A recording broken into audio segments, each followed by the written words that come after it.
Bonjour Vogue, c'est Pomme et je vais vous parler de mes icônes.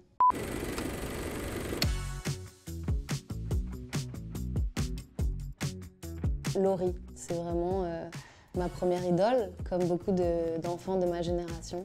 Oui, je l'ai rencontrée, elle est venue à un de mes concerts en 2019 au Trianon et je faisais une reprise avec Safia Nolin de Ta meilleure amie et elle est venue au concert pour nous entendre chanter sa chanson, c'était assez fou. Barbara, je pense que inconsciemment ou consciemment, elle m'a énormément inspirée. En fait, elle m'a vraiment... Ça m'est tombé dessus quand j'avais 8 ans. Je faisais des cours de chant avec une prof à domicile et elle m'a fait écouter Göttingen, la chanson de Barbara. Et je me souviens que genre, j'ai eu une émotion hyper intense à 8 ans sans même trop comprendre le sens des paroles. Plus je grandissais, plus je comprenais les sous-couches de ces textes qui sont hyper intenses, qui sont assez sombres pour la plupart et qui parlent de sujets hyper graves. Oh, un petit Pour que tu m'aimes encore de Céline Dion. Je te jetterai des sorts pour que tu m'aimes encore. Récemment, enfin dans les 5 dernières années, en fait, je me suis mis à la réécouter parce qu'elle est dans toutes les playlists que les gens de mon âge écoutent. Et en fait, il y a quand même beaucoup de chansons iconiques et beaucoup de très belles chansons. Et Pour que tu m'aimes encore, je pense que c'est une de mes préférées. Alejandro de Lady Gaga.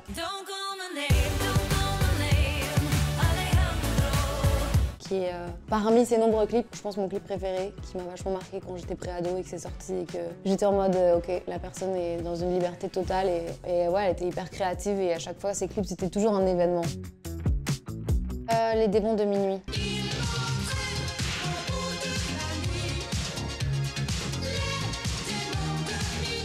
À chaque fois que je pense à danser, je pense toujours à cette chanson. Genre, elle n'a jamais été détrônée par aucune autre chanson, je crois. Un album de Arcade Fire qui s'appelle The Suburbs et il y a une voiture dessus. Et je sais pas pourquoi, mais moi cette pochette elle est pas genre extravagante. Il n'y a pas de sang, il n'y a pas de violence, il n'y a pas de trucs fous. C'est une voiture, mais elle m'a toujours marqué cette pochette. Elle est hyper mystérieuse et les couleurs et tout, il y a un truc un peu vert, flou et tout, bizarre qui fait un peu penser à un cauchemar. Enfin, c'est un peu étrange, mais je me suis toujours dit pourquoi. Phoebe Bridgers, je sais pas si vous la connaissez, c'est une artiste qui est américaine, qui fait de la folk rock alternatif. Elle a été nommée au Grammy cette année 5 fois et elle est arrivée avec une espèce de robe. Tout était en sequin et il y avait un squelette genre en sequin sur sa robe et genre tu sais c'est très... J'ai l'impression que c'est un personnage de Tim Burton dans la vraie vie et pour moi c'est un peu mon idéal de style vestimentaire quoi. Je pense à Lady Gaga que j'ai vu en concert plusieurs fois qui a fait quand même des choses pas mal. Je me souviens que, ah ouais ça c'était intense. Au concert où je suis allée la voir à Lyon quand j'étais ado, elle avait une robe avec des espèces de triangles sur les seins et qui lançait du feu. Et ça m'a marqué, j'ai envie de te dire qu'à ce moment-là j'étais en mode ok, là, tu vois elle impose le style quoi. J'ai toujours des petits anneaux en or. Enfin, en or ou pas en or, moi je mets de l'or parce que je suis allergique au reste, mais je trouve ça beau, je trouve que ça va avec tout. Winnie Harlow, qui est une mannequin noire sublime avec du vitiligo et qui a un petit peu genre vulgarisé ce truc du vitiligo qui est une maladie moi j'ai ça mais il y a plein de gens qui l'ont aussi. Mais j'ai trouvé ça fou quand elle est arrivée, j'étais en mode genre ok c'est cool qu'il n'y ait pas un seul standard et qu'il y ait des femmes différentes avec différents types de beauté et je trouve qu'elle fait partie des mannequins qui ont changé les choses à certains niveaux quoi. Charlie et la chocolaterie. Et Willy Wonka qui est quand même une icône de style. Vraiment, genre je trouve qu'il est trop stylé. Au début quand j'ai fait mon carré très court, c'était un peu mon inspiration. Et à un moment donné, j'ai même essayé de me faire la frange courte comme lui, mais ça m'allait pas du tout. Ce qui me vient de direct comme ça, c'est dans Nos jours heureux.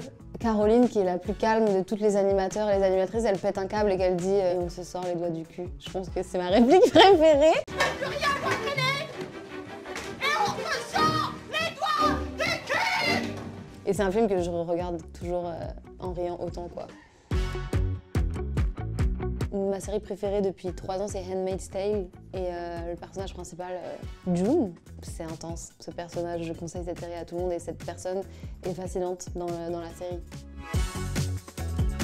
La place de la République, parce que j'y passe beaucoup et que c'est un peu un symbole aussi. Enfin, c'est même un symbole. C'est toujours l'itinéraire des manifestations, donc on finit toujours sur cette place. Il y a la statue, elle représente plein de trucs. Il y a eu des tags, il y a eu des collages, il y a eu plein de trucs quoi. Donc je pense que ce serait la place de la République.